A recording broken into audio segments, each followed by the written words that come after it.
아니, 아주머니 뭐 하시는 거예요? 왜 남의 남편 몸을? 간병인은 남편의 몸을 더듬거리더니 그 자리에 사색이 되더니 굳어버렸습니다. 간병인은 말을 잇지 못하고 남편의 얼굴만 빤히 바라보셨어요. 사모님, 죄송합니다. 간병인 선생님의 목소리가 떨렸습니다. 사실 남편분은 제가 아는 분입니다. 그 말에 저는 놀라움과 당혹감이 동시에 밀려왔습니다. 남편과 이 간병인은 어떤 사이일까요? 어떻게 아는 사이인데요? 제 목소리에는 궁금함과 약간의 불안이 섞여 있었습니다. 간병인은 말을 주저했습니다. 혹시 남편분의 고향이 충청도 작은 마을이신가요? 저는 놀라움에 입을 다물지 못했습니다. 네, 맞아요. 어떻게 그걸 아세요? 간병인 선생님의 눈에서 눈물이 흘러내렸습니다. 사모님, 사실은 제가 그 순간 남편의 과거와 이 간병인 선생님이 어떤 관계인지 직감적으로 느껴졌습니다. 그리고 남편이 저에게 들려주던 슬픈 과거 이야기가 떠올랐습니다. 저는 서울 청담동에서 태어났습니다. 저희 아버지는 대대로 내려오는 성운 의료재단의 이사장이셨고 3대째 의사 집안이었죠. 저희 집은 청담동의 고급 아파트에 살았고 항상 운전기사와 가정부 아주머니가 계셨습니다. 외동딸로 태어난 저는 부모님의 사랑과 기대를 한 몸에 받으며 자랐습니다. 어릴 때부터 피아노, 발레, 영어, 수학 등 모든 과목에 과외를 받았고 항상 최고의 교육을 받았죠. 집안이 의사 집안이라 초등학교 때부터 의사가 되는 것은 당연하다고 생각했어요. 그래서 공부도 중학교, 고등학교 항상 최상위권을 유지했습니다. 고등학교 졸업 후 저는 당연히 서울대학교 의과대학에 입학했습니다. 부모님은 크게 기뻐하셨고 파티도 열어주셨어요. 지혜는 앞으로 우리 병원 이끌어갈 훌륭한 의사가 될 거야. 대학에 들어가서도 저는 항상 1등이었습니다. 하지만 그때의 저는 교만했고 어렸어요. 돈이 없거나 공부를 못하거나 집안이 안 좋거나 저보다 조건이 좋지 않은 사람들을 보면 대놓고 무시했죠. 그렇게 의대 생활을 하던 어느 날 제 인생을 완전히 바꿔놓을 한 남자를 만나게 됐습니다. 2009년 봄 저는 24살이었어요. 그 시기에 아버지가 시켜서 한 달에 한 번씩 재단에서 하는 의료봉사에 참여했어요. 그날은 서울 외곽의 한 건설 현장에서 근로자들의 건강검진을 하는 날이었습니다. 큰 컨테이너를 개조한 임시 진료소가 현장 한쪽에 설치되어 있었고, 저는 의대생이라 간단한 검사와 문진을 맡았습니다. 그런데 그날은 외국인 근로자들이 많이 왔더라고요. 대부분 동남아시아에서 온 분들이었는데 한국말을 잘 못해서 의사소통이 어려웠습니다. 다음 분, 저는 차트를 정리하며 불렀습니다. 까만 피부의 외국인 근로자가 들어왔어요. 어색한 한국어로 인사를 하며 앉았습니다. 안녕하세요, 선생님. 그의 억양이 너무 심해서 겨우 알아들을 수 있었어요. 이름이 뭐예요? 저는 조금 짜증이 나서 퉁명스럽게 물었습니다. 그는 당황한 표정으로 뭐라고 말했지만 제가 전혀 알아들을 수 없었어요. 아, 정말. 한국에 와서 일하려면 한국말이라도 좀 배우고 와야지. 저도 모르게 얼굴을 찌푸리며 중얼거렸습니다. 근로자는 불안한 표정으로 고개를 끄덕였습니다. 제가 혈압계를 가져오려고 돌아서는데 갑자기 누군가 들어오는 소리가 들렸어요. 실례합니다. 제가 좀 도와드릴게요. 제가 뒤돌아보자 푸른 작업복을 입은 젊은 남자가 서 있었습니다.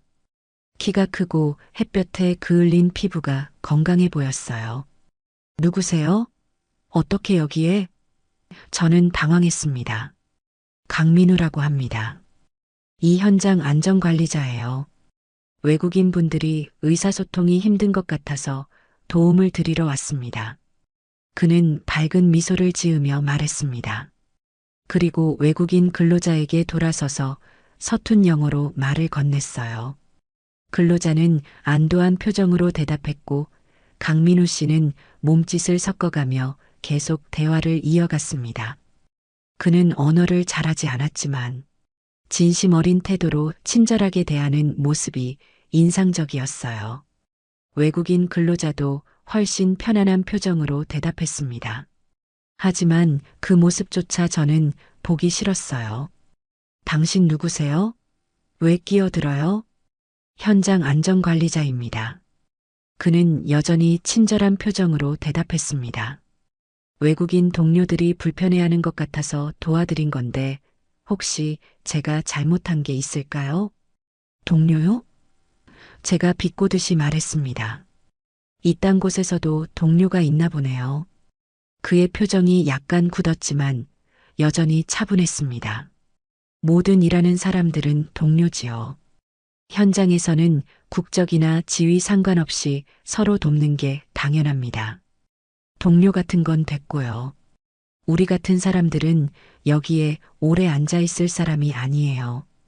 바쁜 시간 내서 오는 거니까 방해하지 마세요. 제 말에 그의 눈빛이 바뀌었습니다. 그러나 소리를 지르거나 화를 내지 않고 오히려 더 차분하게 말했어요. 의료는 특권이 아니라 권리입니다. 아픈 사람들에게는 다 평등해야 합니다. 그 말이 저를 찔렀습니다. 하지만 저는 자존심이 상해서 더 강하게 대응했어요. 평등? 됐네요.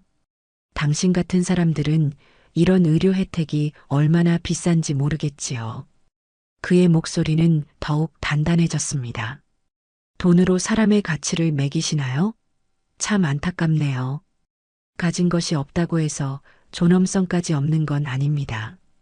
제 얼굴이 화끈거렸습니다. 누군가 저에게 이렇게 말하는 상황은 태어나서 처음이었어요.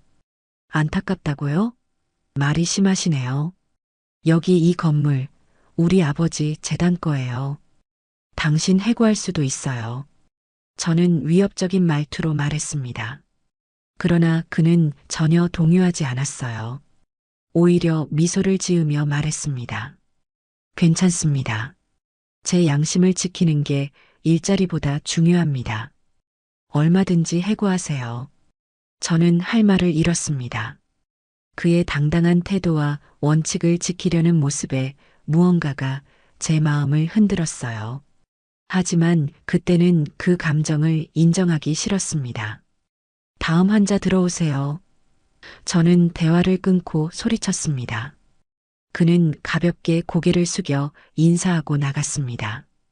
하지만 그의 모습이 계속 제 머릿속에 맴돌았어요. 다음 날 저는 강민우를 만나기 위해 현장을 다시 찾아갔습니다. 화가 났던 것 같아요. 저를 무시했다고 생각했고 어떻게든 제 우월함을 증명하고 싶었습니다. 저에게 무릎 꿇는 모습을 보고 싶었어요. 건설 현장에 도착했을 때 저는 멀리서 강민우를 발견했습니다. 그는 안전모를 쓰고 다른 근로자들과 함께 일하고 있었어요. 저는 핸드폰을 꺼내 사진을 찍기 시작했습니다. 아버지한테 보고할 거예요. 일 제대로 안 하면 당신을 오늘 다 싹 다 해고야. 마치 그가 들을 수 있는 것처럼 큰 소리로 말했습니다. 현장 근로자들이 저를 이상하게 쳐다봤지만 저는 아랑곳하지 않았어요. 한참을 그렇게 사진을 찍고 있는데 강민우가 저를 발견하고는 다가왔습니다. 왜 다시 오신 거예요?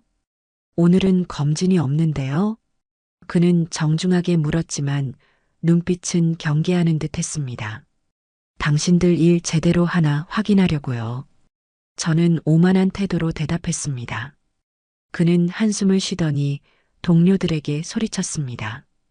죄송해요. 저 때문에 그래요.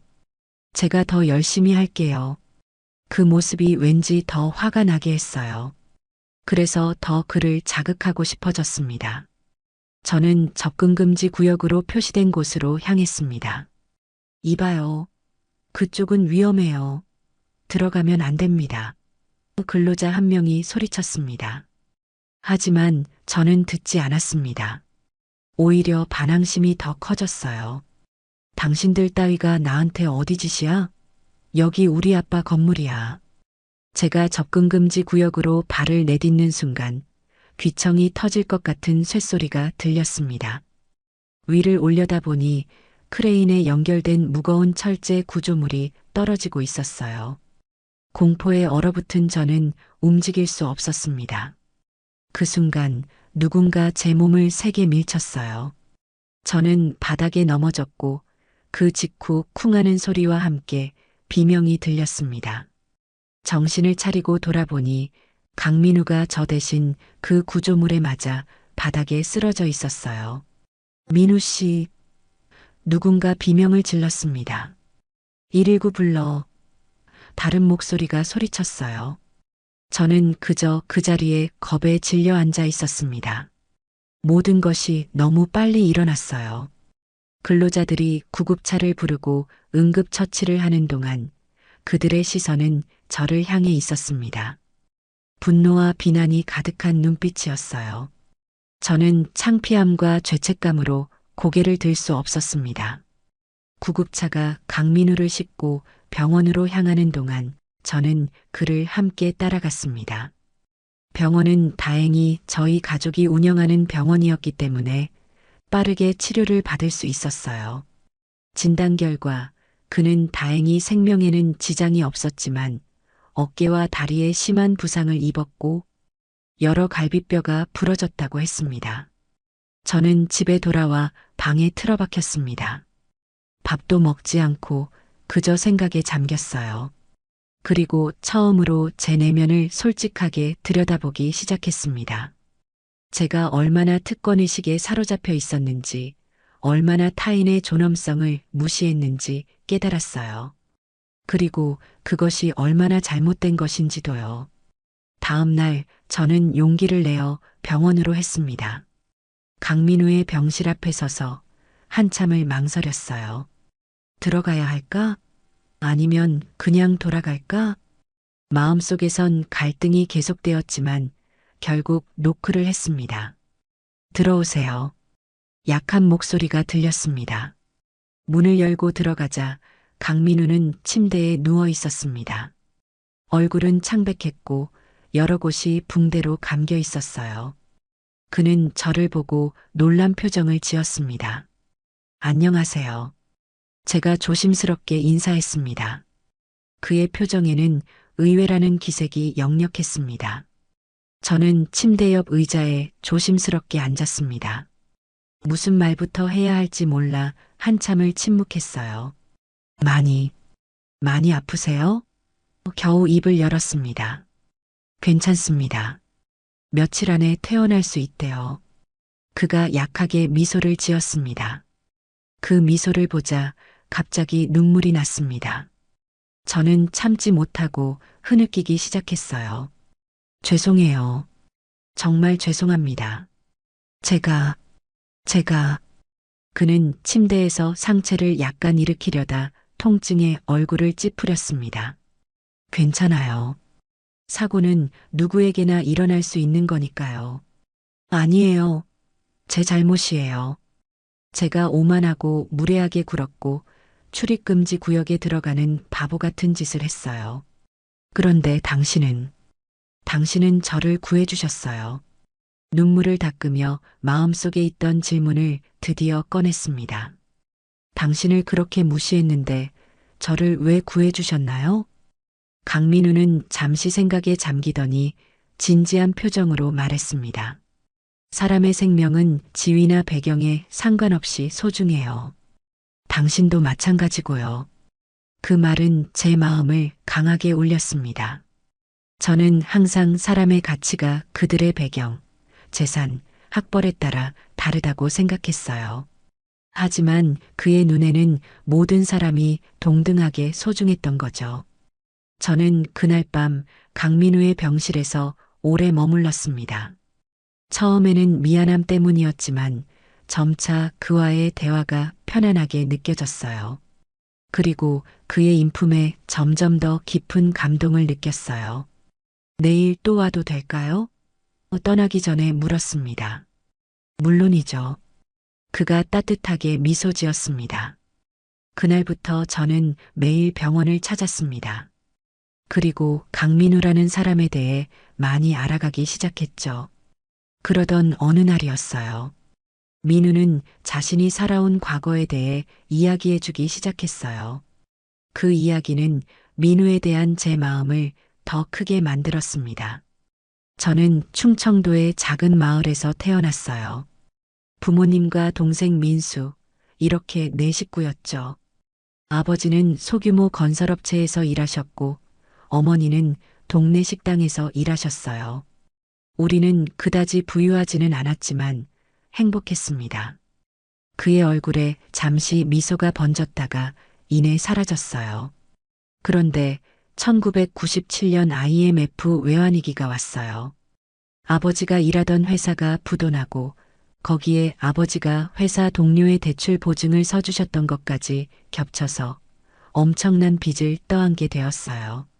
아버지는 그 스트레스를 이기지 못하고 어느 날 갑자기 집을 나가셨어요.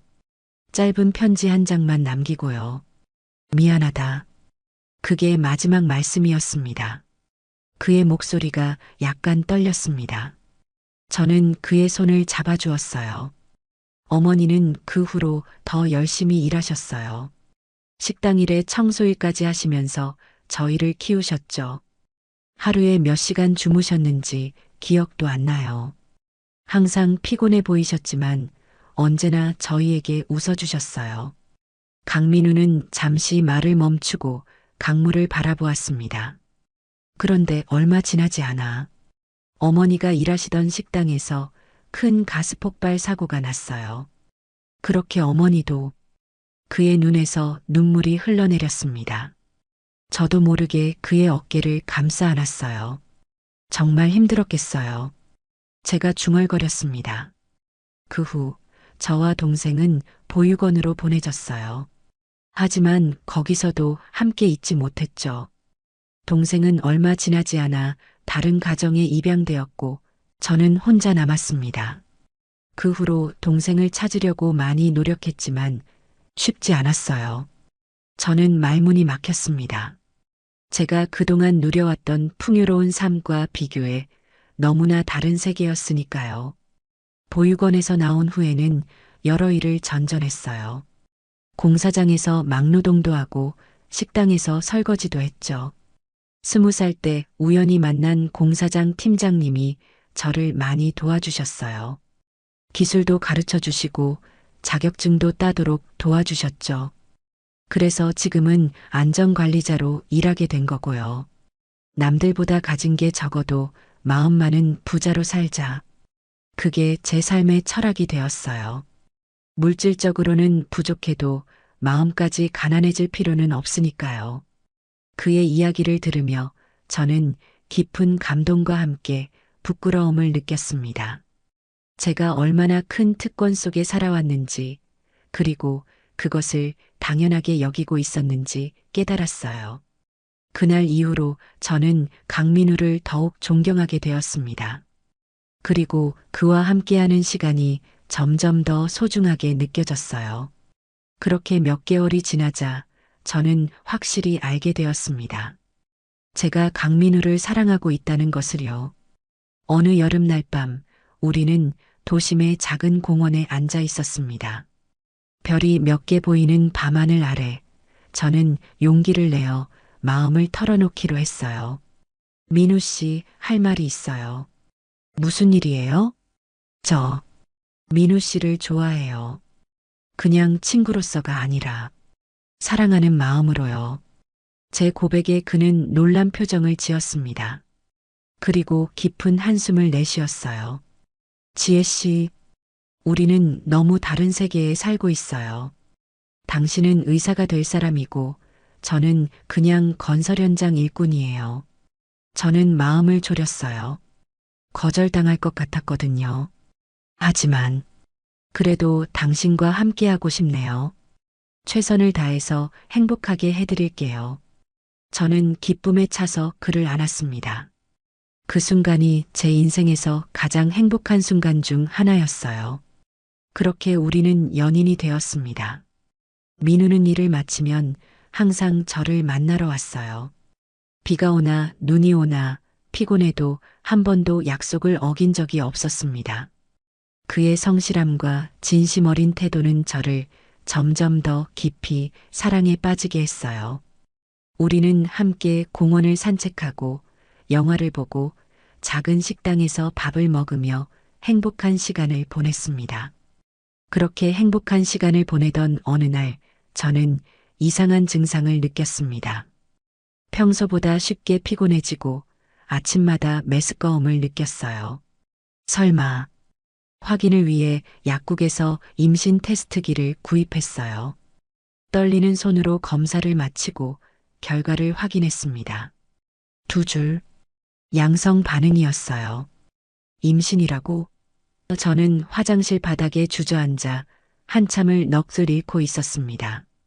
이 상황을 어떻게 받아들여야 할지 몰랐어요.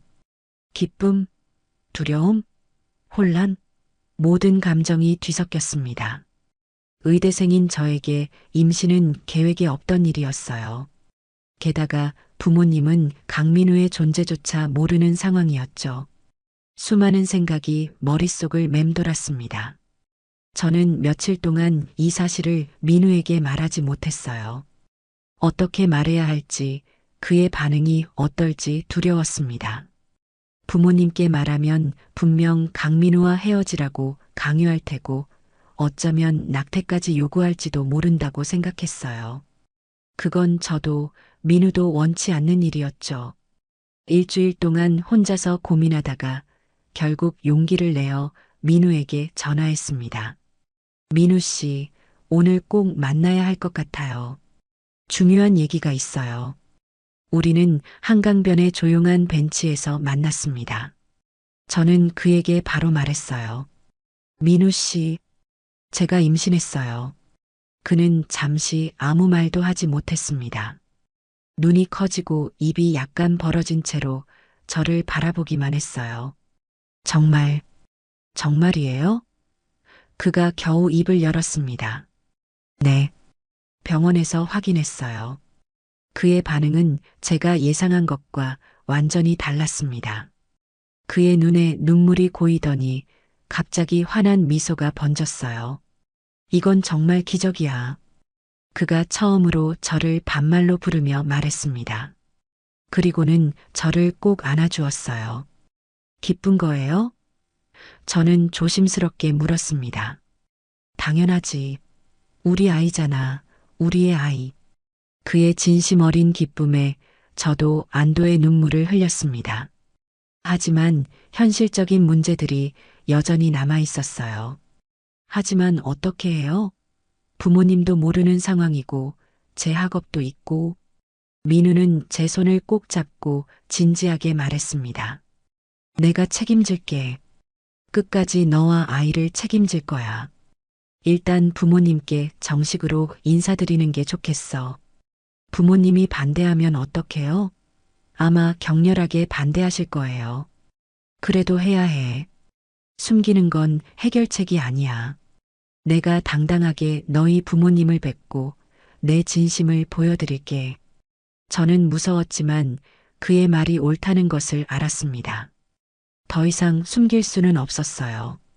드디어 부모님께 민우를 소개하기로 한 날이 왔습니다. 토요일 저녁 부모님이 집에 계실 시간을 택했어요. 그날 아침부터 저는 너무 긴장해서 아무것도 먹지 못했습니다. 민우도 평소보다 더 단정하게 차려입고 작은 선물까지 준비해 왔어요. 괜찮아, 지혜야. 내가 옆에 있잖아. 민우가 제 떨리는 손을 잡아주었습니다. 너무 무서워요. 당연히 처음에는 놀라시고 화도 내실 거야. 하지만 우리의 진심은 전해질 거라 믿어. 우리는 깊은 숨을 들이쉬고 현관벨을 눌렀습니다. 가정부 아주머니가 문을 열어주셨고 저희를 보자 놀란 표정을 지으셨어요.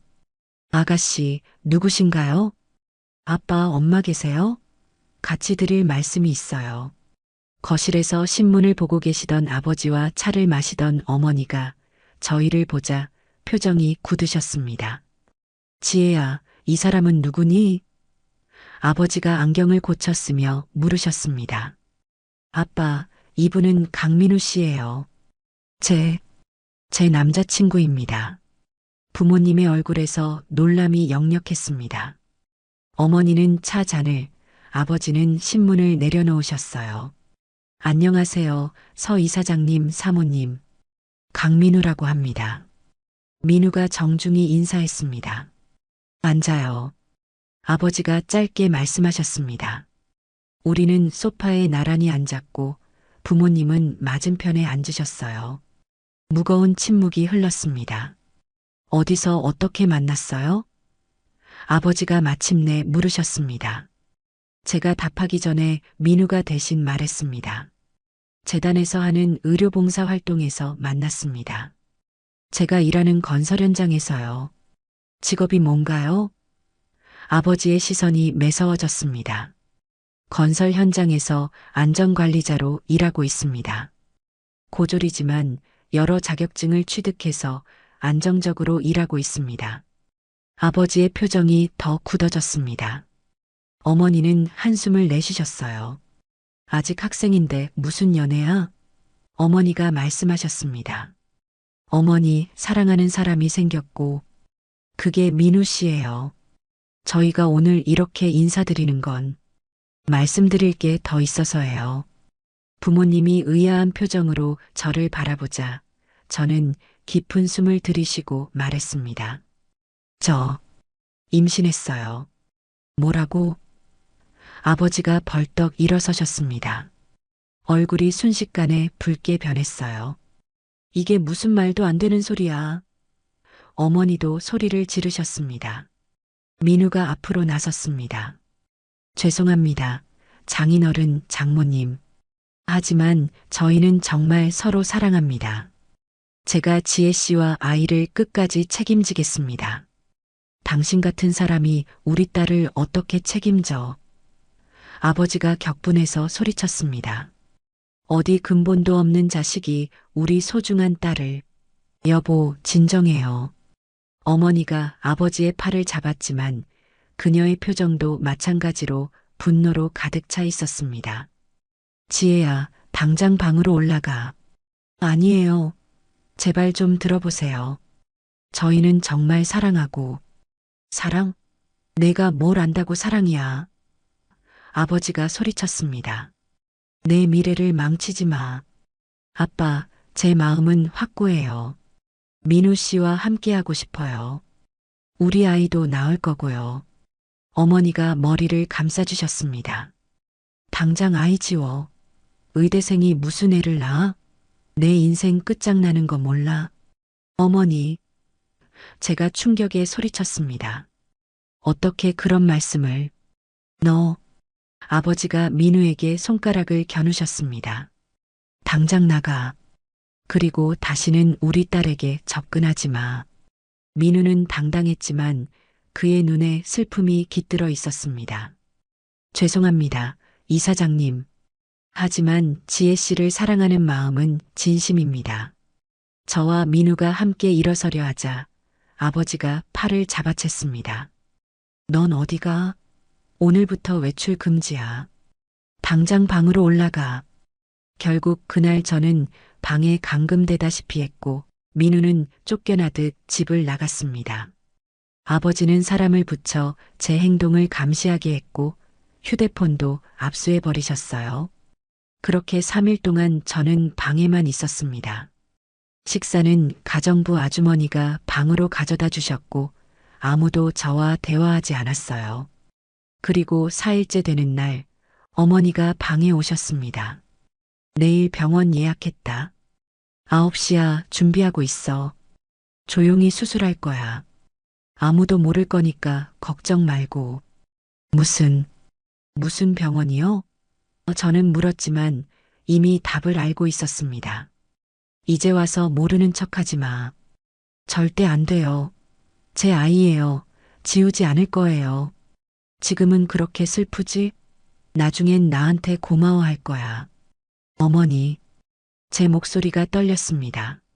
전 이 아이를 지키고 싶어요. 더 이상 말하지 마. 어머니가 나가신 후 저는 결심했습니다. 더 이상 여기 있을 수 없다고요. 밤이 깊어지자 저는 조용히 짐을 쌌습니다.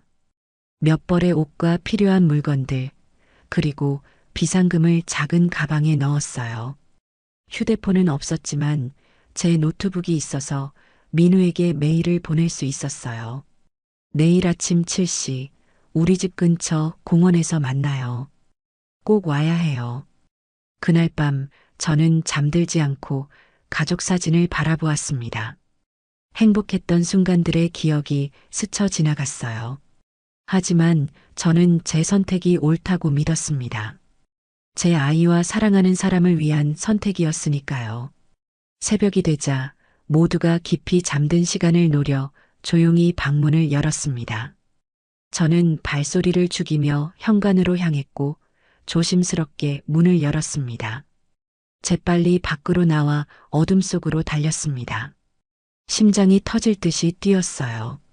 자유를 향한 다름질이었습니다. 약속한 공원에 도착했을 때 아직 민우의 모습은 보이지 않았습니다. 이른 아침 공기는 차가웠고 벤치에 앉아 기다리는 동안 불안감이 밀려왔어요. 혹시 민우가 안 오면 난 어떻게 되는 거지? 수많은 걱정이 머릿속을 맴돌았지만 저는 제 선택을 믿었습니다. 그때 공원 입구에서 익숙한 모습이 보였습니다. 민우였어요. 그는 주변을 둘러보며 천천히 걸어왔고 저를 발견하자마자 뛰어왔습니다. 심장이 더 빨리 뛰기 시작했습니다. 이제 저의 새로운 삶이 시작되는 순간이었어요. 우리는 말없이 서로를 껴안았어요. 그의 품 안에서 저는 비로소 안전함을 느꼈습니다. 정말 왔구나. 정말 왔어. 민우가 제 머리를 쓰다듬으며 중얼거렸습니다. 약속했잖아요. 함께하기로. 목이 메어 더 이상 말을 잇지 못했습니다. 우리는 한참을 그렇게 서로 아는 채로 있었어요. 가족과 집을 뒤로하고 온 저의 결단이 얼마나 큰 의미인지 그는 알고 있었습니다. 일단 내 고시원으로 가자. 오늘은 거기서 쉬고 내일부터 방을 알아보는 거야. 민우의 고시원은 서울 외곽의 오래된 건물 4층에 있었습니다. 좁고 허름한 방이었지만 그날만큼은 세상에서 가장 안전한 곳으로 느껴졌어요. 좁아서 미안해. 민우가 불편한 듯 말했습니다. 아니에요. 함께 있을 수 있어서 좋아요. 그날 저녁 우리는 앞으로의 계획을 세웠습니다. 민우는 이미 경기도 외곽에 있는 월세방을 몇 군데 알아봐 두었다고 했어요. 내일 함께 가보기로 했죠. 지혜야, 민우가 조심스럽게 물었습니다. 학교는 어떻게 할 거야? 저는 한숨을 내쉬었습니다. 제가 의대를 그만두게 된다는 건 이미 예상했던 일이었지만 실제로 직면하니 쉽지 않았어요. 일단 휴학 신청을 해야 할 것 같아요. 아니면 자퇴. 하지만 지금은 그게 중요하지 않아요. 우리 아이가 더 중요해요. 민우는 제 손을 꼭 잡아주었습니다. 내가 공부하고 싶으면 나중에 다시 할 수 있게 도울게. 약속할게. 다음 날 우리는 경기도 외곽의 한 동네로 향했습니다. 그곳은 서울에서 1시간 넘게 걸리는 곳이었어요. 집주인 아주머니가 우리를 반지하 방으로 안내했습니다. 10평 남짓한 단칸방이었어요. 창문은 작았고 햇빛이 거의 들어오지 않았습니다. 습기 때문인지 벽지 몇 군데가 들떠 있었고 구석에는 곰팡이 자국도 보였어요. 그게 우리의 첫 집이었습니다. 이사하는 날 저는 처음으로 제 손으로 집 청소를 했습니다. 고무 장갑을 끼고 화장실 변기를 닦는 일, 걸레로 바닥을 닦는 일, 이런 집안일은 처음이었어요. 가정부 아주머니가 항상 다 해주셨으니까요. 이렇게 하는 거 맞아요?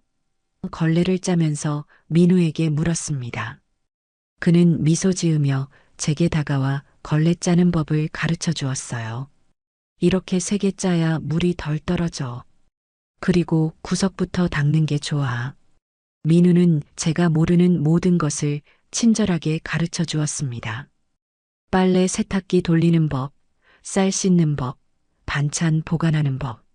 모든 게 처음이었지만 그와 함께라 재미있게 배울 수 있었어요. 우리는 결혼식도 없이 그렇게 함께 살기 시작했습니다. 법적으로는 부부가 아니었지만 서로에게 남편과 아내라고 부르며 새 생활에 적응해 갔어요. 생활은 정말 달라졌습니다. 청담동 펜트하우스에서 경기도 외곽 반지하 단칸방으로 하루아침에 환경이 급변했어요. 창문을 열면 보이는 건 파란 하늘이 아니라 지나가는 사람들의 발이었고, 비가 오는 날이면 습기 때문에 이불이 눅눅해졌습니다. 하지만 저는 불행하지 않았어요. 오히려 새로운 삶에 도전하는 설렘이 있었습니다. 민우의 헌신적인 사랑과 다정함은 제게 큰 힘이 되었어요. 민우는 매일 아침 일찍 나가서 밤늦게 돌아왔습니다. 원래 일하던 곳보다 먼 현장으로 옮겨서 출퇴근 시간이 더 길어졌지만 월급이 조금 더 높았거든요. 주말에도 특근을 자청했고 야간 작업도 마다하지 않았어요. 너무 무리하지 마요.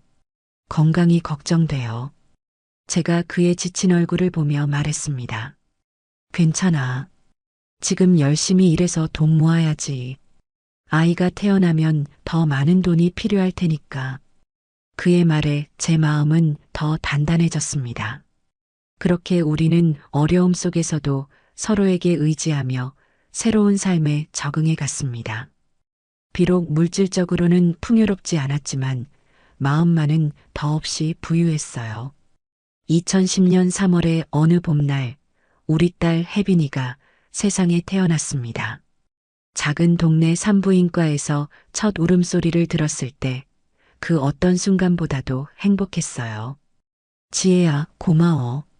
민우는 작은 혜빈이를 조심스럽게 안으며 속삭였어요.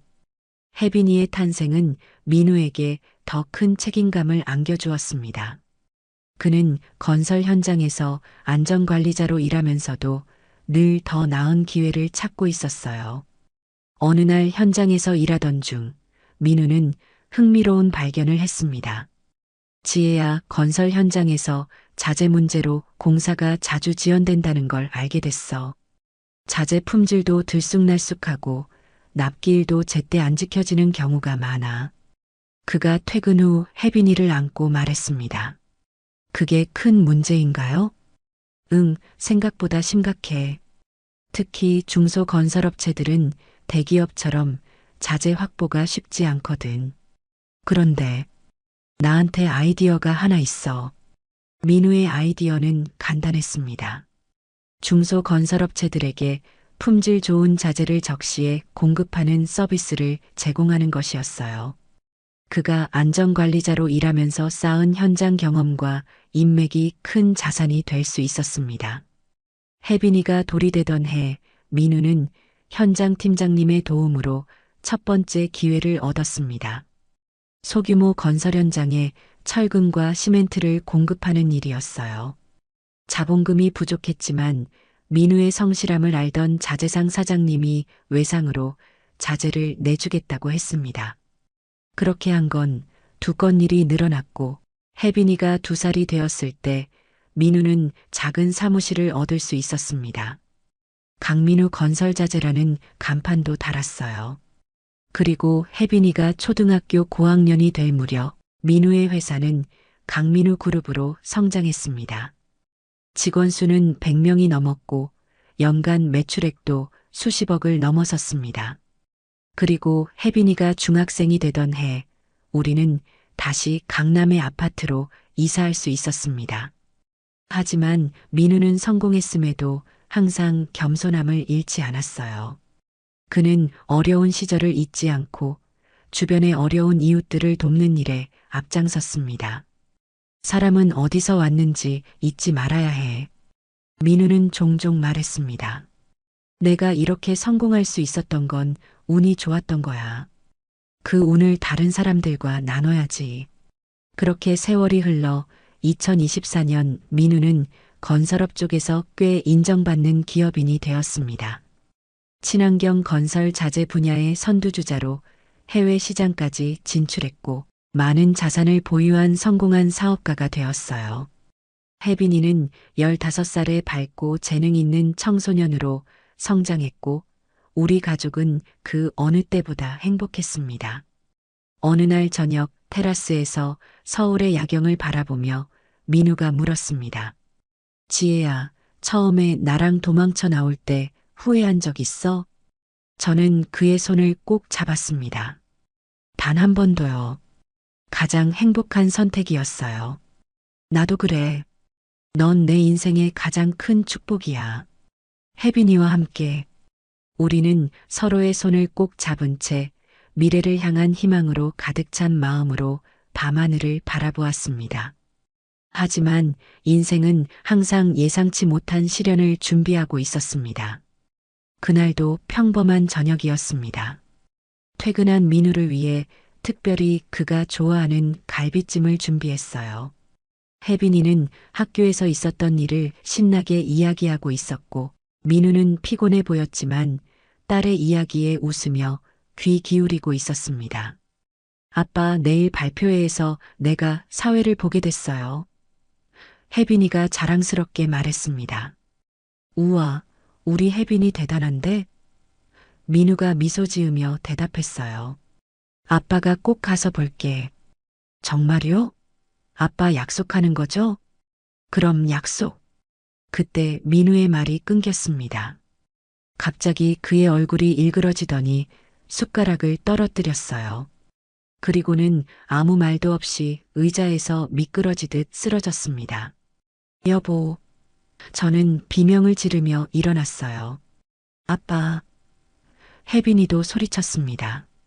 민우는 바닥에 누운 채 몸을 떨고 있었고 입에서는 거품이 나오고 있었어요. 공포에 질린 저는 재빨리 휴대폰을 집어 119를 불렀습니다. 구급대원들이 도착할 때까지의 몇 분은 영원처럼 느껴졌습니다. 혜빈이는 겁에 질려 울고 있었고 저는 민우의 손을 꼭 잡은 채 속수무책으로 지켜볼 수밖에 없었어요. 괜찮아질 거야, 여보. 제발 정신 차려요. 마침내 구급대원들이 도착했고 신속하게 민우를 들것에 옮겼습니다. 응급실은 혼란스러웠습니다. 의사들이 민우를 중환자실로 옮기는 동안 저는 접수대에서 여러 서류를 작성해야 했어요. 손이 너무 떨려서 글씨를 쓰기도 힘들었습니다. 보호자분이신가요? 한 의사가 다가왔습니다. 네, 제가 아내입니다. 남편이 어떻게 된 거죠? 저는 떨리는 목소리로 물었어요. 일단 CT 촬영을 했는데 뇌경색 의심이 됩니다. 즉시 혈전용해제 치료를 시작했고 좀 더 자세한 검사를 진행 중입니다. 뇌경색이요? 중풍이라는 말인가요? 저는 믿기지 않았어요.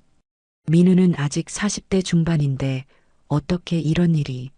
네, 흔히 중풍이라고 하는 질환입니다. 발병 원인은 여러 가지가 있을 수 있지만 과로와 스트레스가 큰 요인일 가능성이 높습니다. 최근에 특별히 스트레스를 많이 받으셨나요? 네. 회사 일로 스트레스를 많이 받았을 거예요. 한 번도 제대로 쉰 적이 없어요. 그랬군요. 초기에 적절한 치료가 중요합니다. 지금 최선을 다하고 있으니 너무 걱정하지 마세요. 의사의 말은 위로가 되지 않았습니다. 세상이 무너져 내리는 것 같았어요. 중환자실 앞 의자에 앉아 멍하니 앞을 바라보며 기도했습니다. 제발 민우가 괜찮아지게 해주세요. 혜빈이의 얼굴은 눈물로 범벅이 되어 있었어요. 엄마, 아빠 어떻게 됐어요? 혜빈이가 떨리는 목소리로 물었습니다. 아빠는 지금 치료받고 계셔. 의사 선생님들이 최선을 다하고 계시니까 우리도 기도하자. 저는 최대한 침착하게 대답했지만 제 목소리에도 두려움이 묻어 있었어요. 그날 밤 저는 혜빈이와 함께 병원 근처 모텔에서 묵었습니다. 잠을 이루지 못하고 천장만 바라보며 생각했어요. 이 모든 게 꿈이었으면, 내일 아침에 일어나면 민우가 옆에 있었으면. 하지만 다음날 아침 현실은 변하지 않았습니다. 민우는 여전히 중환자실에 있었고 의식은 돌아오지 않았어요. 의사는 자세한 설명을 해주었습니다. 뇌 일부 부위에 혈류가 차단되어 심각한 손상이 있습니다. 현재는 급성기를 지나고 있지만 의식 회복 시기는 예측하기 어렵습니다. 완전히 회복될 수 있나요? 저는 떨리는 목소리로 물었습니다. 뇌 손상의 정도가 상당히 심각합니다. 일부는 재활 치료를 통해 회복될 수 있지만 일부는 영구적일 수도 있어요. 의식이 돌아오기까지 시간이 필요할 수 있습니다. 그 말을 듣는 순간 제 두 다리가 후들거렸습니다. 민우가 예전처럼 건강하게 돌아오지 못할 수도 있다는 생각에 숨이 막혔어요. 첫 주는 악몽 같았습니다. 매일 병원에 출근하듯 가서 중환자실 면회 시간을 기다렸고 짧은 면회 시간 동안 민우의 손을 잡고 이야기를 했어요. 그는 듣지 못하는 것 같았지만 저는 포기하지 않았습니다. 여보, 나 지혜예요. 당신이 빨리 깨어나서 우리랑 집에 돌아갔으면 좋겠어요. 혜빈이도 아빠가 너무 보고 싶대요. 이틀, 사흘, 일주일이 지나도 민우의 상태는 크게 변하지 않았습니다. 의료 장비의 도움으로 호흡과 심장 박동은 안정적이었지만 여전히 의식은 없었어요. 3주차에 접어들었을 때 의사는 앞으로의 치료 계획을 설명했습니다. 이제 급성기는 지났고 상태도 꽤 안정적입니다. 원하신다면 가정에서 간병하실 수 있습니다. 물론 특수 의료 장비와 전문 간병인의 도움이 필요합니다. 정기적인 외래 진료도 계속 받으셔야 하고요. 저는 잠시 고민했습니다. 병원이 안전하겠지만 집이라면 더 편안한 환경에서 민우를 돌볼 수 있을 것 같았어요. 무엇보다 혜빈이가 아빠와 함께 있을 수 있을 테고요. 집에서 간병하고 싶어요. 제가 할 수 있는 모든 것을 다 하고 싶습니다. 의사는 필요한 장비와 준비해야 할 것들을 설명해 주었습니다. 그렇게 퇴원 준비를 시작했습니다. 집안에 특수 의료 침대를 들여놓고 필요한 의료 장비들을 구입했어요. 혜빈이의 눈에는 기대와 불안이 함께 있었어요. 아빠가 집에 온다는 소식은 기뻤지만 여전히 아빠가 눈을 뜨지 않는다는 사실이 그녀를 괴롭혔을 겁니다. 드디어 퇴원하는 날, 민우는 특수 침대에 실려 구급차로 집까지 이동했습니다. 잠들어 있는 것처럼 보이는 그의 얼굴은 평화로워 보였지만 그 안에서 무슨 일이 일어나고 있는지 아무도 알 수 없었어요. 구급대원들이 민우를 안방으로 옮기는 동안 혜빈이는 제 손을 꼭 잡고 있었어요. 엄마, 아빠 괜찮으실까요? 그럼 아빠는 강한 사람이야. 우리가 옆에서 잘 돌봐드리면 분명히 좋아지실 거야.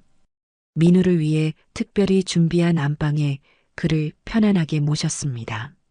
창문에서는 따스한 햇살이 들어와 방 안을 밝게 비추었어요. 저는 민우의 머리카락을 쓰다듬으며 속삭였습니다. 여보, 집에 왔어요. 우리랑 함께 있으니까 빨리 좋아질 거예요. 그렇게 우리는 새로운 일상을 시작했습니다.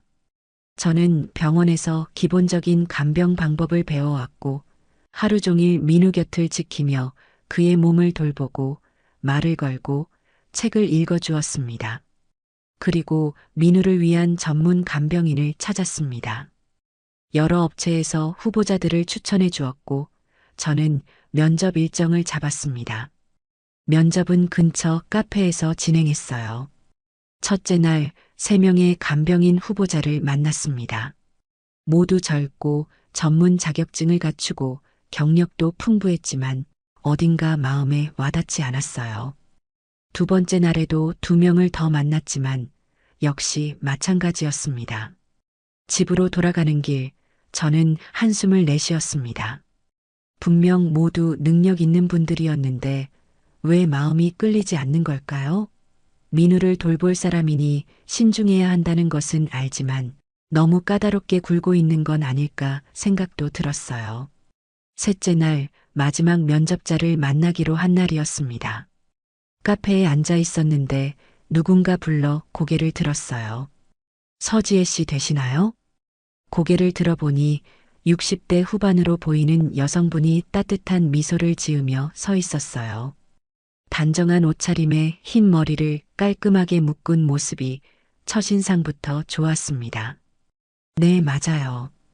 김순자 선생님이시죠? 네, 그래요. 만나서 반갑습니다. 김순자 선생님은 제 맞은편에 앉아 자기소개를 시작했습니다.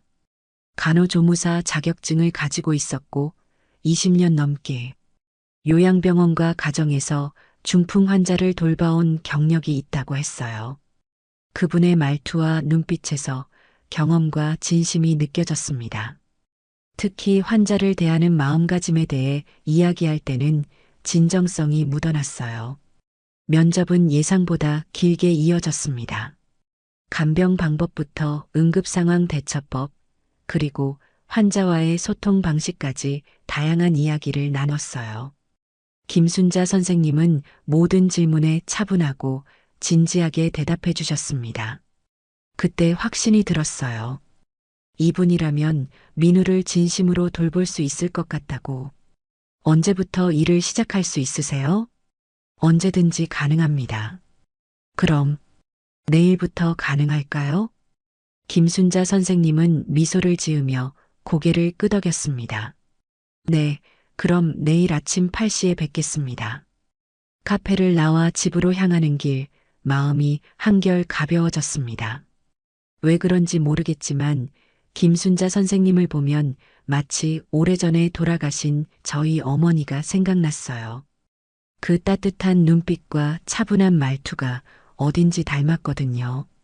집에 돌아와 혜빈이에게 간병인을 구했다고 알려주자 그녀도 안심한 표정이었습니다. 어떤 분이에요, 엄마? 할머니 같은 느낌의 분이야. 경험도 많고 따뜻한 분 같아서 아빠를 잘 돌봐주실 것 같아. 그날 밤 저는 오랜만에 편안하게 잠들 수 있었습니다.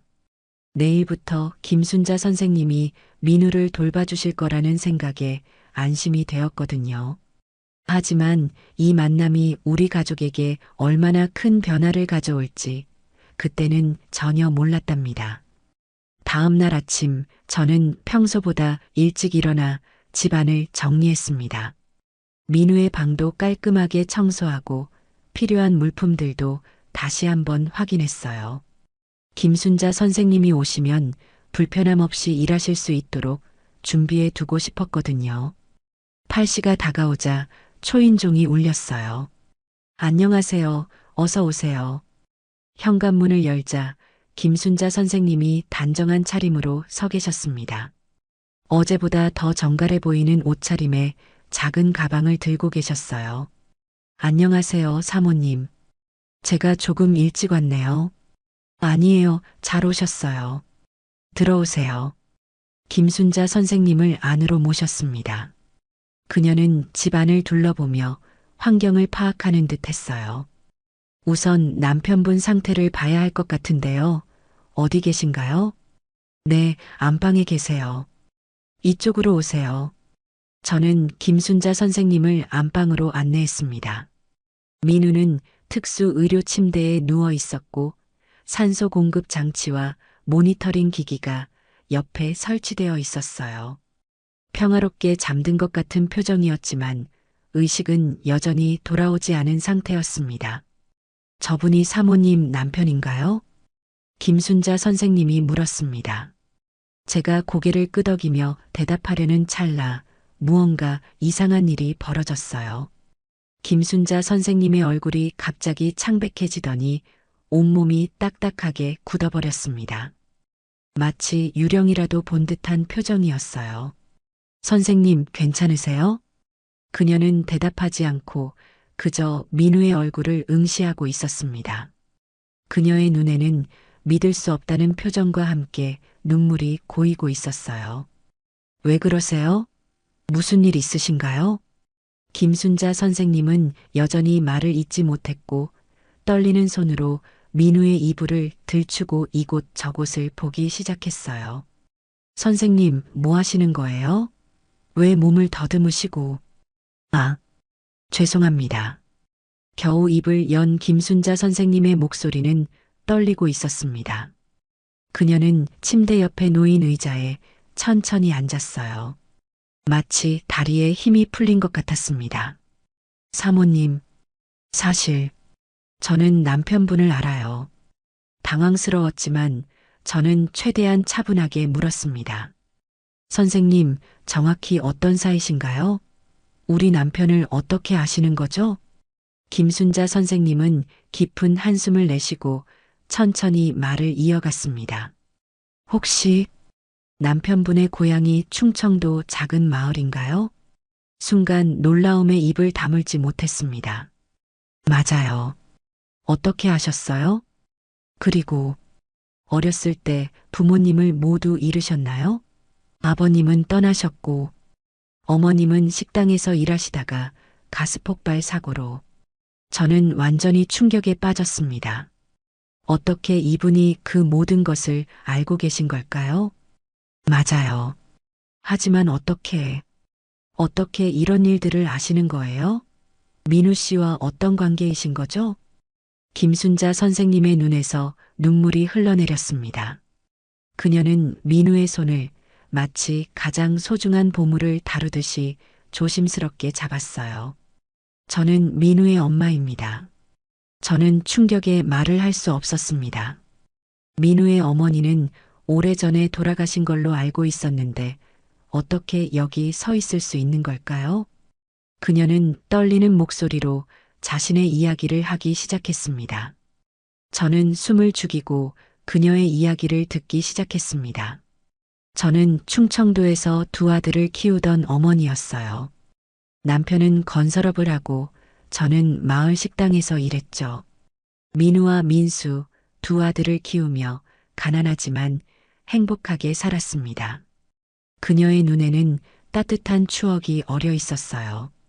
민우는 항상 동생을 잘 돌봐주는 착한 아이였어요. 학교에서도 공부를 잘했고 책임감이 강했죠. 민수는 활발하고 장난기 많은 아이였고요. 그녀는 잠시 숨을 고르더니 무거운 이야기를 꺼냈습니다. 그런데 IMF 외환위기가 터졌어요. 남편이 일하던 작은 건설회사가 부도났고 남편은 급격히 우울해졌어요. 게다가 동료의 대출 보증을 서준 것까지 겹쳐서 엄청난 빚을 떠안게 되었죠. 그리고 남편은 저희를 버리고 떠나게 됐습니다. 말을 잇지 못하고 잠시 눈물을 훔치는 김순자 선생님을 보며 저도 가슴이 아팠습니다. 남편을 잃고 혼자 두 아이를 키우게 되었어요. 더 열심히 일했죠. 식당에서 주방 일을 하고 밤에는 청소 일도 했어요. 그러던 어느 날 여름 제가 일하던 식당에서 가스 폭발 사고가 일어났어요. 저는 그 사고로 심하게 다쳐서 병원으로 실려갔고 그날부터 제 기억은 끊겼습니다. 김순자 선생님은 잠시 눈을 감았다가 다시 열었습니다. 의식을 잃고 6개월이 지났을 때 저는 겨우 깨어났어요. 하지만 그때는 이미 모든 것이 변해 있었습니다. 그녀의 표정이 고통스러워졌습니다. 눈을 떴을 때 주변에는 아무도 없었어요. 민우도 민수도 없었죠. 제가 누워있던 병실 옆 탁자에는 병원비 독촉장이 수북이 쌓여 있었고요. 치료비는 눈덩이처럼 불어나 있었어요. 의식불명 상태로 6개월이나 있었으니까요. 게다가 재활치료를 제대로 받지 못해 왼쪽 다리가 불편한 상태로 남았어요. 김순자 선생님은 자신의 왼쪽 다리를 가리켰습니다. 지금도 약간 절뚝거리는 것이 눈에 띄었어요. 그때 제 머릿속에는 한 가지 생각밖에 없었어요. 아이들은 어디에 있지? 누구에게도 물어볼 수 없었죠. 병원 사람들도 자세히 알지 못했고요. 간신히 퇴원한 후 저는 마을로 돌아갔어요. 하지만 우리 집은 이미 경매로 넘어가 있었고 아이들의 흔적은 찾을 수 없었습니다. 이웃들은 아이들이 보육원으로 보내졌다고 했어요. 그런데 그곳이 어딘지 알 수 없었어요. 그건 말도 안 돼요. 어머니인데 아이들을 만날 수도 없다니요? 저는 분노를 느꼈습니다. 그때는 지금과 제도가 달랐어요. IMF 시기이기도 했고 서류로 급하게 처리하는 것들도 있다 보니 아이들을 찾는 게 쉽지 않았죠. 그래도 저는 포기하지 않았어요. 다리를 절면서도 여러 보육원을 다 찾아다녔어요. 하지만 어디에서도 민우와 민수를 찾을 수 없었죠. 그렇게 시간이 흐르다 보니 제 체력도 한계에 달하고 먹고 살기도 힘들었어요. 병원비도 갚아야 했고 집도 없고 저도 살아가야 했어요. 잠시 아이들을 찾는 일을 미루고 일자리를 구해야 했어요. 김순자 선생님은 슬픈 미소를 지었습니다. 그렇게 입에 풀칠하면서 정신없이 살다 보니 지금이 됐습니다. 참 부모로서 창피하네요. 아이들을 잊고 자기 먹고 살자고 그렇게 살아왔다는 게. 그렇게 이곳에 들어왔는데 여기에 이렇게 민우가. 그녀는 말을 잇지 못하고 울음을 터뜨렸습니다. 저는 말문이 막혔습니다. 그럼 선생님은 민우 씨 어머니신 거죠? 제가 겨우 목소리를 찾아 물었습니다. 김순자 선생님은 고개를 끄덕였습니다. 네. 그 순간 방 안에 무거운 침묵이 내려앉았습니다. 제 머릿속에는 수많은 생각이 스쳐 지나갔어요. 살아있다고 생각하지 못했던 시어머니가 갑자기 나타난 것이었으니까요. 이제 어떻게 해야 할까요? 저는 혼란스러운 마음으로 물었습니다. 모르겠어요. 김순자 선생님은 민우의 손을 꼭 잡은 채 말했습니다. 하지만 이제 제가 민우 곁을 지킬 거예요. 제 아들이 다시 건강해질 때까지. 어머니, 저는 김순자 선생님의 손을 잡았습니다. 우리 함께 민우를 돌봐요. 김순자 선생님은 눈물을 닦으며 고개를 끄덕였습니다. 그녀의 눈에는 오랜 세월의 슬픔과 함께 새로운 희망의 빛이 어려 있었습니다. 그날 이후로 우리 집의 분위기는 완전히 달라졌습니다. 김순자 선생님, 아니, 이제는 어머님이라고 불러야겠네요. 어머님은 완전히 다른 사람이 되셨어요. 간병인으로서의 모습을 넘어 어머니로서의 사랑과 정성을 다해 민우를 돌보셨습니다. 어머님의 간병은 정말 놀라웠어요. 의학적 지식과 경험도 풍부하셨지만 무엇보다 그 정성과 헌신이 대단했습니다. 밤낮 없이 민우 곁을 지키며 매 시간마다 체위를 바꿔주고 마사지를 해주고 피부 상태를 확인했어요. 욕창이 생기지 않도록 특별히 신경 쓰셨고 영양 공급도 꼼꼼하게 챙기셨습니다. 어머님, 너무 무리하시는 거 아니에요? 조금 쉬세요. 제가 걱정스럽게 말했지만 어머님은 그저 미소로 답하셨어요. 괜찮아요. 이건 무리가 아니에요. 25년 동안 못해준 것들을 이제라도 해주고 싶어요. 어머님은 민우에게 계속 이야기를 들려주셨습니다. 과거의 추억, 민우와 민수가 어렸을 때 이야기, 그리고 그동안 어떻게 살아왔는지에 대한 이야기까지요. 비록 민우는 아직 의식이 없었지만 어머님은 그 목소리가 어딘가에 닿을 거라고 믿으셨어요. 혜빈이도 어머님을 금세 따르게 되었습니다. 처음에는 간병인 할머니라고 불렀지만 곧 할머니라고 부르기 시작했어요. 어머님은 혜빈이에게 민우의 어린 시절 이야기를 들려주셨고 혜빈이는 그 이야기를 들으며 눈을 반짝였습니다. 할머니, 아빠가 정말 그랬어요? 동생을 업고 학교에 데려갔다고요? 그럼 내 아빠는 어렸을 때부터 책임감이 강했단다. 동생을 정말 아끼고 사랑했지. 그렇게 우리는 점점 가족이 되어 갔습니다. 우리는 교대로 민우를 돌보며 서로에게 의지했어요. 밤이면 어머님과 함께 차를 마시며 이야기를 나누었습니다.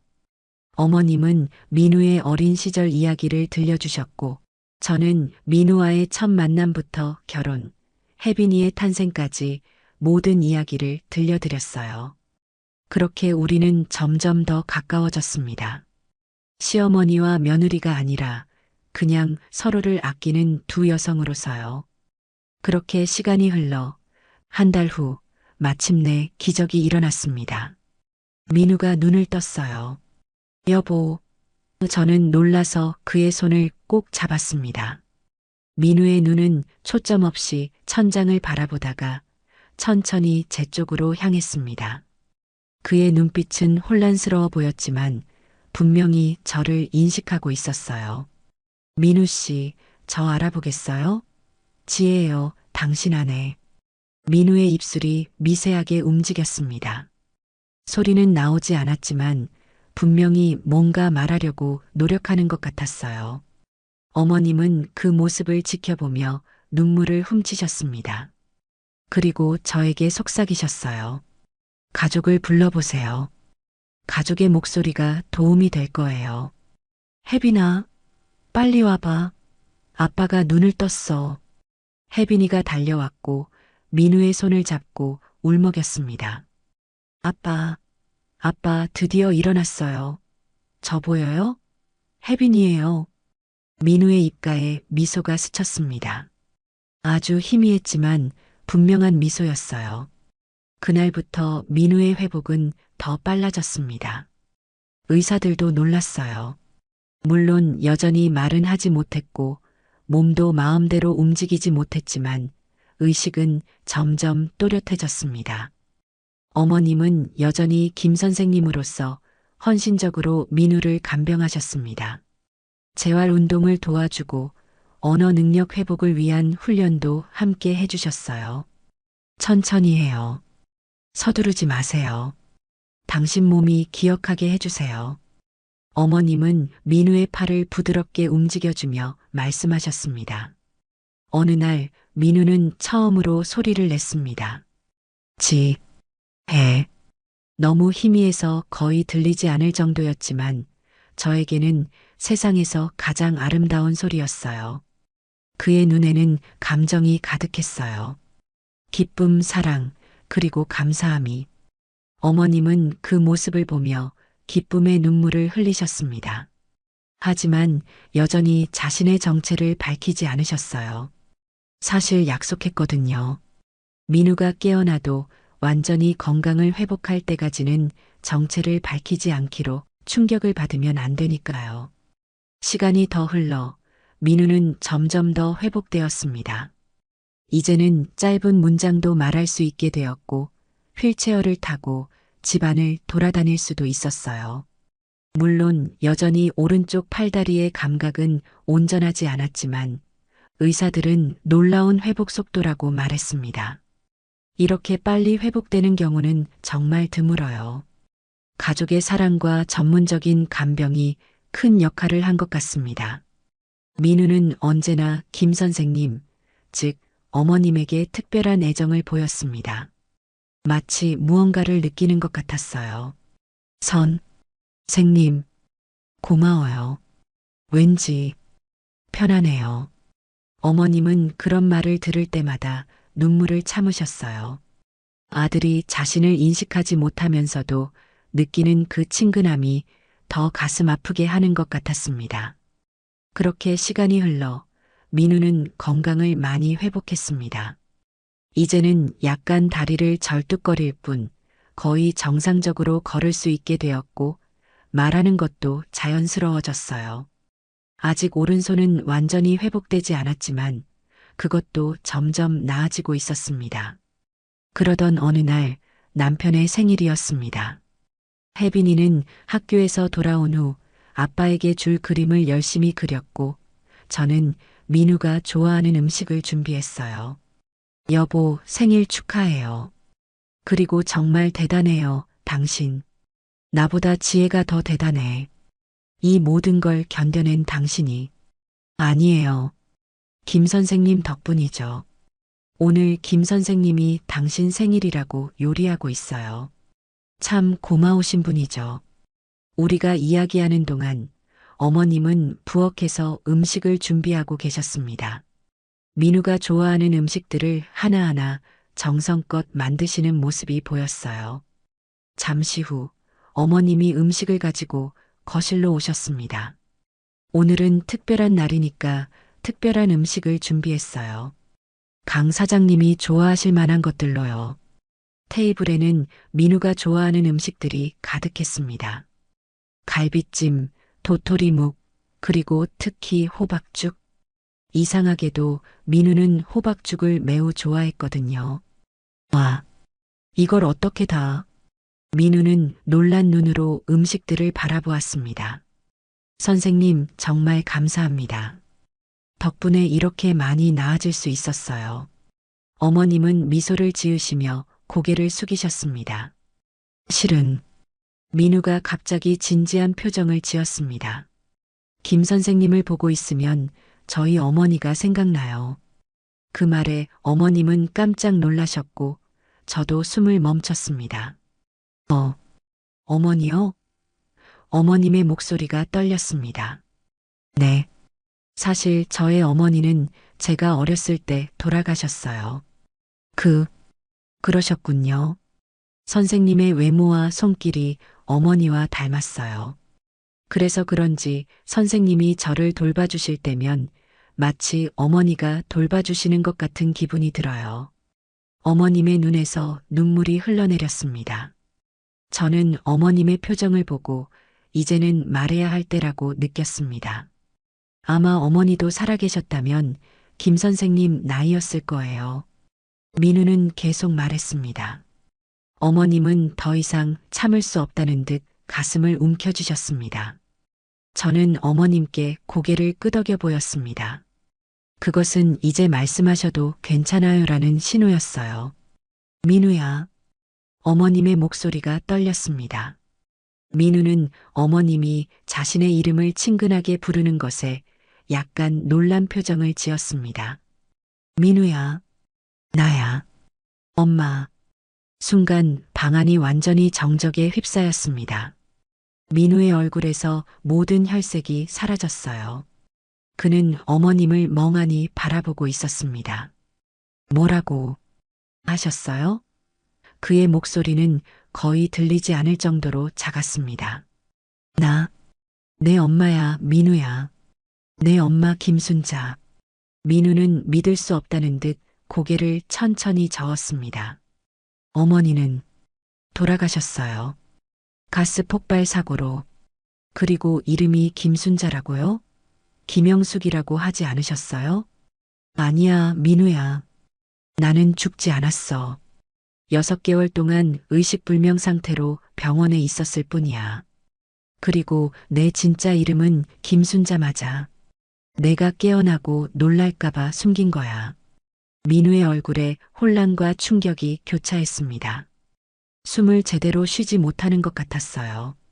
여보, 진정해요. 제가 민우의 손을 잡았습니다. 당신의 어머니 맞아요. 정말 살아계셨던 거예요. 민우는 믿을 수 없다는 듯 고개를 저었습니다. 어머님은 떨리는 손으로 가방에서 낡은 사진을 꺼내셨습니다. 우리 가족 사진이야. 민우는 사진을 받아들고 한동안 바라보았습니다. 그리고 고개를 들어 어머님의 얼굴을 자세히 살폈어요. 어머님은 25년이라는 세월이 흘렀지만 눈빛만은 여전히 같았습니다. 그 눈이 정말 어머니? 어쩐지 마침내 민우의 눈에서 눈물이 흘러내렸습니다. 한 방울, 두 방울, 그리고 마침내 참았던 감정이 폭발하듯 흘러나왔어요. 어머니. 민우는 일어나 어머님을 향해 몇 걸음 걸어갔습니다. 어머님도 일어나 아들을 향해 걸어가셨어요. 두 사람은 서로를 바라보며 25년이라는 긴 세월의 간극을 뛰어넘어 마침내 서로의 품에 안겼습니다.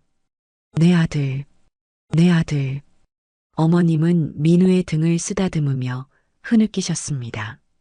어머니, 정말 어머니 맞아요?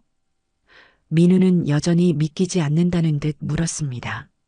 그래, 민우야. 엄마야. 정말 오랜 시간이 걸렸구나. 두 사람은 한참을 그렇게 서로 부둥켜 안고 흐느꼈습니다. 저와 혜빈이는 그 모습을 바라보며 함께 눈물을 흘렸어요. 이것은 기적이었습니다. 25년이라는 세월을 뛰어넘어 다시 만난 모자. 그것도 이렇게 우연히. 어머님은 천천히 두 사람이 떨어져 있던 25년의 이야기를 해주셨어요. 그런 일이 있었군요. 민우는 충격에 빠진 듯 말했습니다. 미안해, 민우야. 더 열심히 찾았어야 했는데. 내가 어리석었어.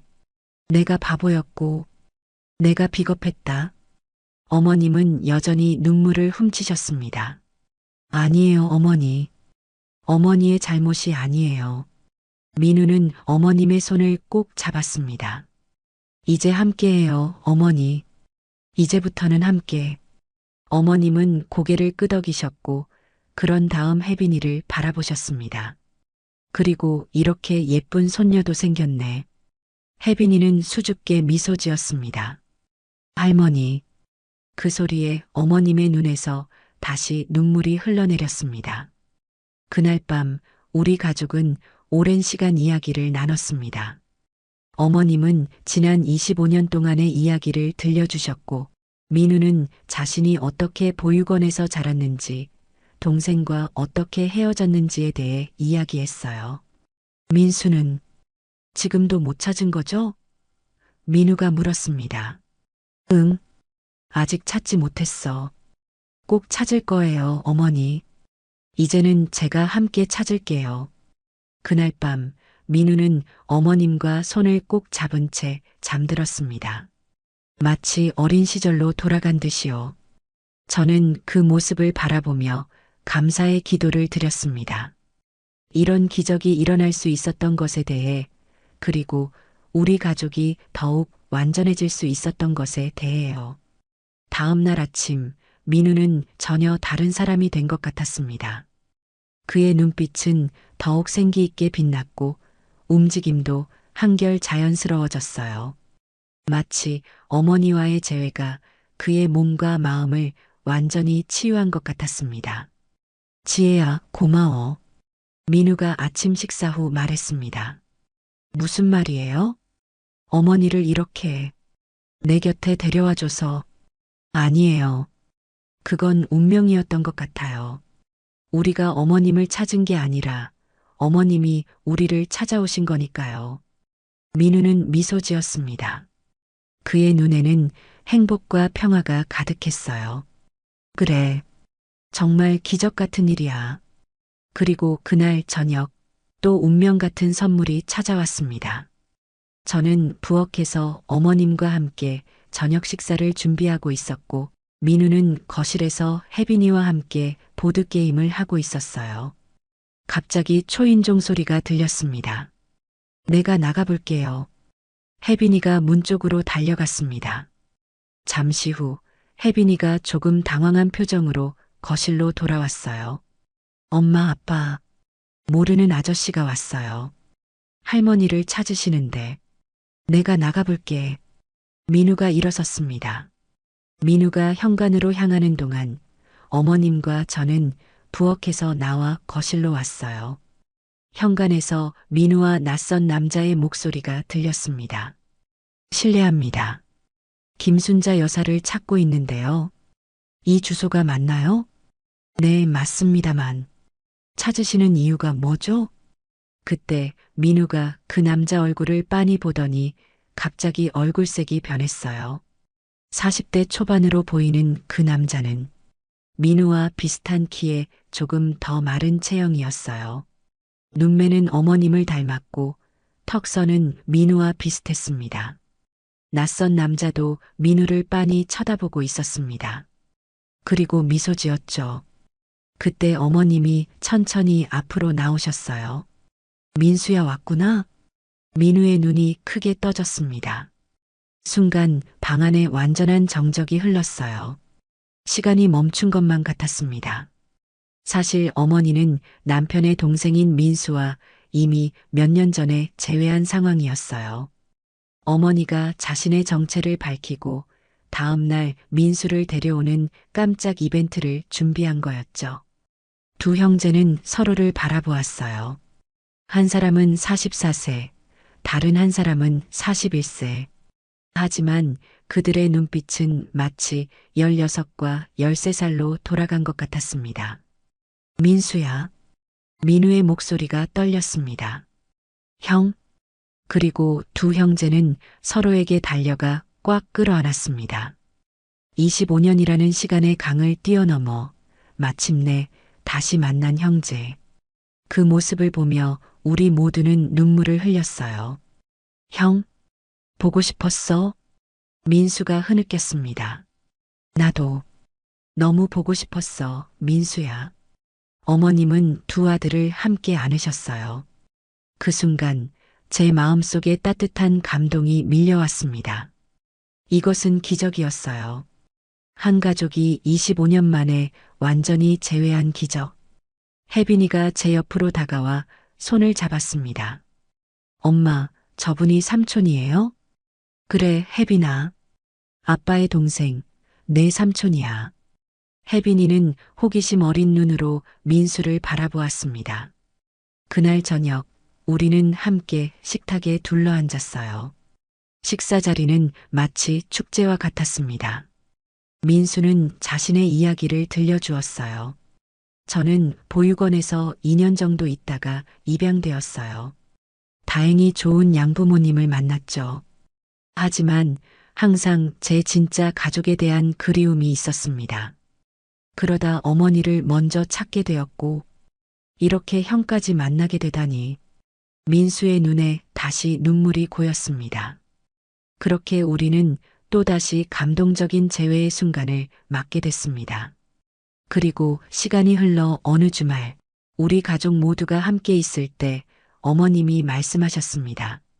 내 두 아들과 며느리, 그리고 예쁜 손녀까지. 이게 다 꿈인 것만 같아.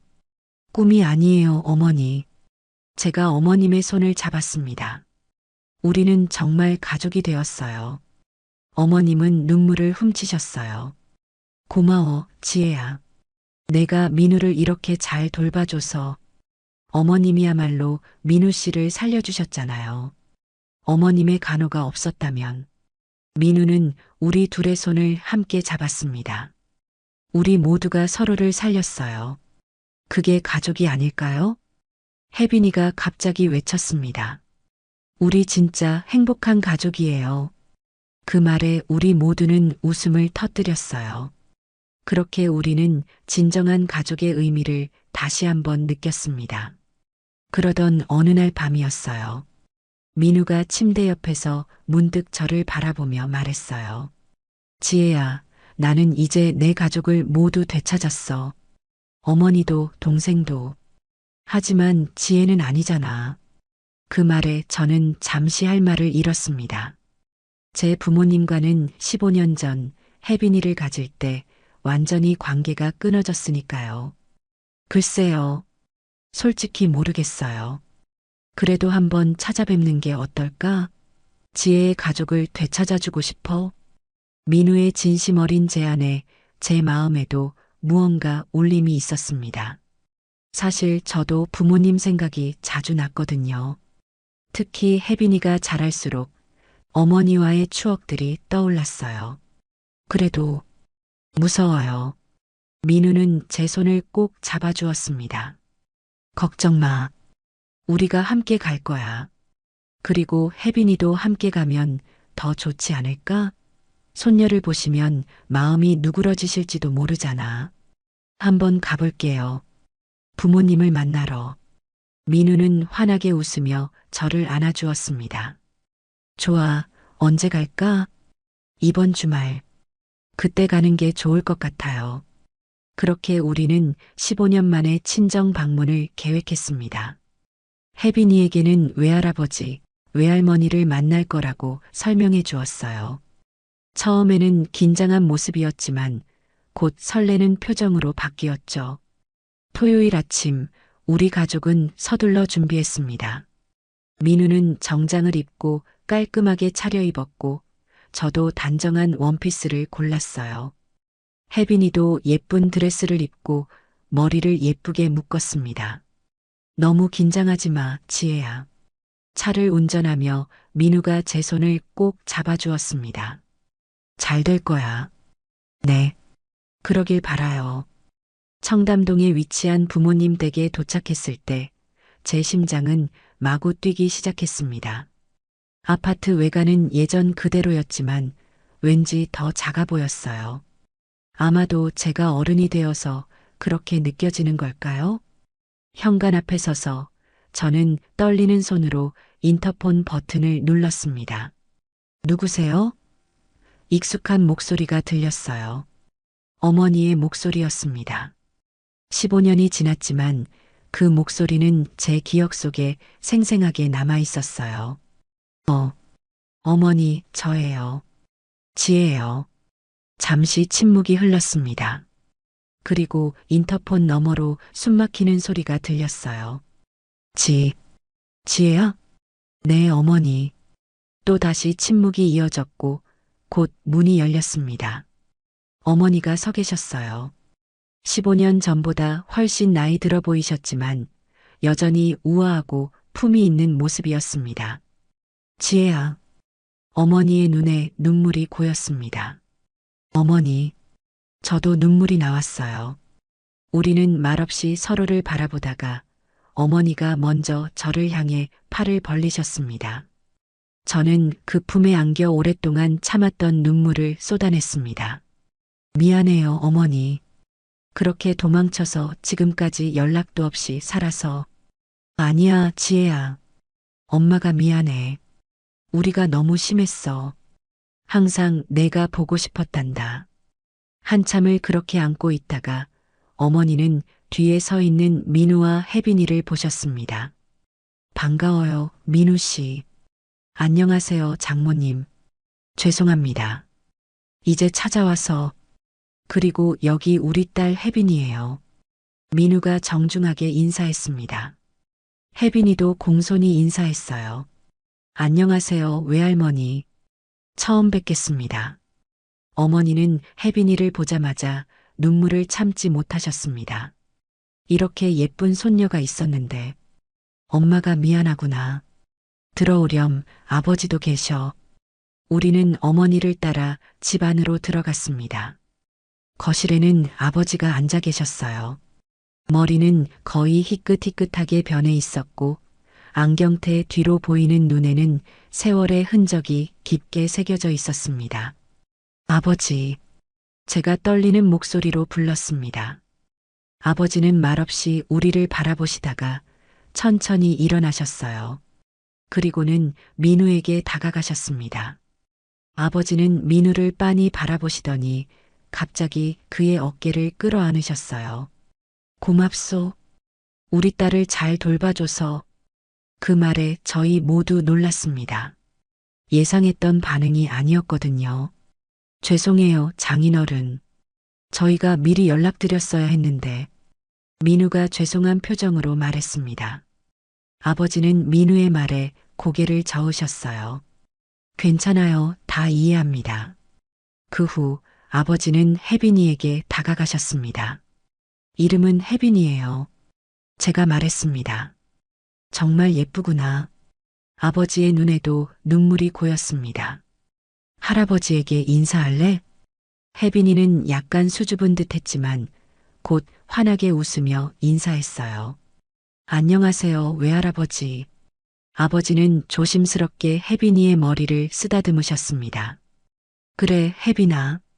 할아버지가 늦게 만나서 미안하구나. 그날 우리는 오랜 시간 이야기를 나눴습니다.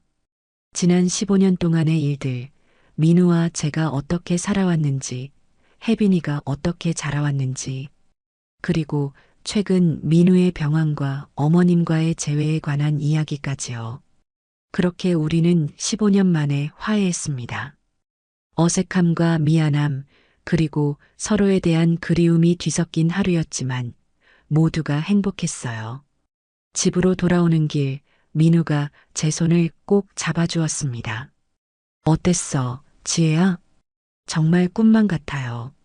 부모님이 그렇게 따뜻하게 맞아주실 줄 몰랐어요. 부모 마음은 다 그런가 봐. 그날 밤 저는 민우와 함께 소파에 앉아 있었습니다. 여보, 고마워요. 제가 민우의 손을 꼭 잡았습니다. 뭐가? 모든 것이요. 내 인생을 바꿔주고 진정한 행복이 뭔지 가르쳐줘서, 그리고 우리 가족을 완성시켜줘서. 민우는 제 이마에 키스했습니다.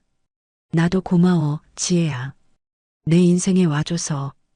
우리 함께 만든 이 가족이 내 인생 최고의 선물이야. 창밖으로 보이는 밤하늘의 별들이 유난히 밝게 빛나는 것 같았습니다. 마치 우리의 행복을 축복해주는 것처럼요. 인생은 참 예측할 수 없는 여정입니다. 때로는 고통스러운 이별과 상실이 있지만 또 때로는 기적 같은 재회와 화해가 있어요. 우리 가족의 이야기처럼요. 모든 시련을 이겨내고 진정한 가족의 행복과 소중함을 깨달은 우리의 여정이 어쩌면 비슷한 상처를 가진 누군가에게 작은 희망이 될 수 있기를 바랍니다. 지금까지 저의 이야기를 들어주셔서 감사합니다. 항상 건강하시고 행복하세요.